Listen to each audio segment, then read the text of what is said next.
తనని రాజ్యసభకు పంపేందుకు పవన్ కళ్యాణ్ ప్రయత్నాలు చేస్తున్నారంటూ జరుగుతున్న ప్రచారంపై నాగబాబు స్పందించారు.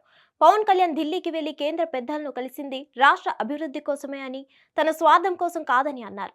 డిప్యూటీ సీఎం పవన్ కళ్యాణ్ ఢిల్లీ పర్యటనపై వస్తున్న విమర్శల పట్ల ట్విట్టర్ వేదికగా స్పందించారు. పలు ఆసక్తికర వ్యాఖ్యలు చేశారు. తనకు రాజ్యసభకు వెళ్లాలనే ఆలోచన లేదని, కేవలం పవన్ కళ్యాణ్ కోసమే పనిచేయడమే తన అంతిమ లక్ష్యమని పేర్కొన్నారు. తనను రాజ్యసభకు పంపాలని పవన్ కళ్యాణ్ ప్లాన్ చేస్తున్నారని జరుగుతున్న ప్రచారంపై నాగబాబు ట్విట్టర్ వేదికగా క్లారిటీ ఇచ్చారు.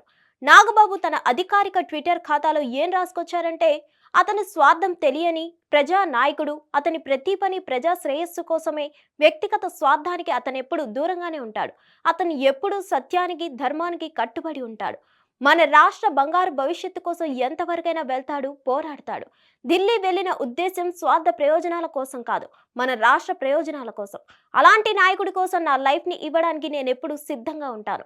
నా నాయకుడికి సేవ చేయడం తప్ప నాకు రాజకీయ ఆశయం లేదు అంటూ జనసేన పార్టీని ట్యాగ్ చేస్తూ ట్వీట్ చేశారు. హిట్ టీవీ యాప్ ని డౌన్లోడ్ చేసుకోండి. ఇందులో short news, live news, entertainment movies అన్ని అవైలబుల్ గా ఉన్నాయి. Please download Hit TV app. Hit TV app. Hit TV యాప్ని ఫ్రీగా డౌన్లోడ్ చేసుకోండి.